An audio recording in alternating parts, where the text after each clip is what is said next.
What's up guys, it's your boy Jay and welcome back to the Stanley Powerball Ultra Deluxe, where this episode we're actually going to be doing the whole elevator thing again, so let's go do that. Okay ladies and gentlemen, let's go back up. Wait, Stanley said to the bucket. Can we go back up? Yes? When I was pressing those keypad buttons, there was something very intriguing about the number 3. I want Really? to go back so I can try pressing the number 3 again. Okay. The bucket said nothing. Okay, can we press number 3?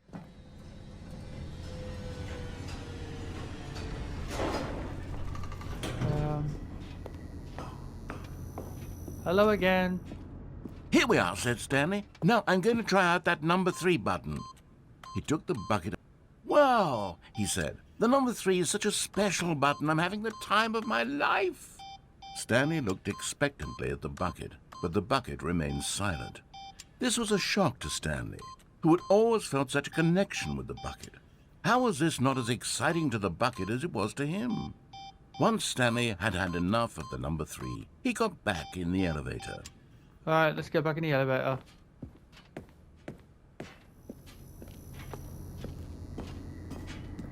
Let's go back down. Perhaps the bucket had missed something. Perhaps it had not seen how much joy Stanley got from slamming the number 3 repeatedly. Right, let's go back up. No, said Stanley to the bucket. You can't go on yet. Not till you understand how much the number 3 means to me. You and I have been through so much together, and I just want you to see what I see. Feel the happiness I feel. He smiled at the bucket, and the bucket said nothing. Aww. Like, this version is like so much sadder, like in reality.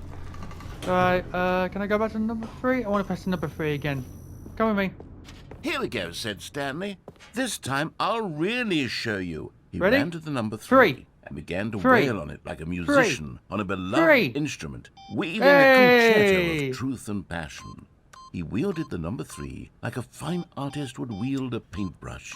He told stories through the number 3, stories of his dreams and hopes and fears, and the whole time he looked to his bucket for a reaction of some kind. Anything to let him know that the bucket appreciated what he was doing. The bucket conveyed absolutely nothing at all, only silence. Crushed by a wave of dejection, Stanley returned to the elevator. Okay, let's go back to the elevator then. I'm sorry, Bucket.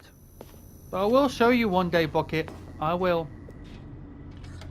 Stanley and the bucket were so close. They'd always been there for one another. Why suddenly could the bucket not connect with this passion of Stanley's? The question caused Stanley to ruminate the whole way down the elevator. He knew that there must be a way to get through to the bucket, to communicate fully with his dear friend. Surely there was a solution, mustn't there be? There must be. There must be. Right, let's go back up.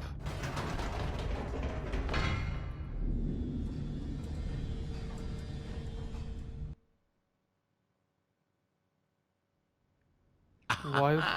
I was going to say, why is there no dialogue? I know what to do. I know how to fully express this feeling in my heart. He decided right then and there that he would hold a press conference where he would speak to the public on all matters relating to pressing the number 3 over and over. He would elaborate fully on what the number 3 meant to him and why he felt so alive when pressing it. Then the bucket would be able to see his joy through the eyes of others. It would get to see the world react to this discovery of Stanley's. And it would be through the public eye that the bucket would finally understand Stanley's work. Right, okay, before we start, I just want to have a look at the posters. For months he advertised and marketed his press conference, building excitement around it, developing and rehearsing it, until it couldn't be refined a single measure further.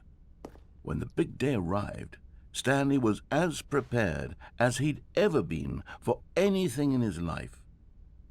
Right, just a note. Why is there no bucket? I wish there was a bucket on the posters. That would have made the ending kind of what I wanted it to be, but nothing wrong with this. Nothing so far. World peace, baby. Let's go. Oh, I would actually like want to know what that was about. Yeah, see, there's no poster change with any buckets. Like, what? Why do I want more? No, I don't want any more of the goddamn bucket. Let's keep moving. This way. The stage free. Okay. Yeah. This was it. One last chance to win the bucket over. One opportunity to share a true connection with a loved one. This ending is probably the weirdest. Last time it was funny, but this one's just weird in a good way. But yeah, let's get to the ending of the elevator ending. There was no one here. What? Nobody had come to the press conference to hear Stanley speak. Aww. To listen to him talk about what it really means to press the number 3 on a keypad over and over. Well, 3. He was unloved, uninteresting. Aww. He was a failure. Aww. And in that moment, Stanley knew that the bucket would never again take him seriously. There would be no connection, no deeper understanding. The bucket merely sat there in his arms, indifferent. And so it began that slowly, over many years, the two of them grew more and more distant. They spoke less and less, neither wishing to state the obvious, that any sense of real respect between them had eroded since that day at the press conference. There would be no more games, no more long conversations about passion and pursuit, only a silence that consumed the space between friends. And Stanley, having for once in his life discovered the warmth and comfort of true companionship, was cast back into the unremarkable normalcy of loneliness. Aww, I don't like this ending at all. Whoa, what was that bit of text? What was that bit of text? Because, you know, I want to do one more ending, actually. Stanley had never seen the office this brightly lit. Was it a sign of something? He hoped it was. He hoped very much that it was. Well, I was going to try a different ending, but since I can't get... I was going to see what happens if I get the bucket, come back and shut the door.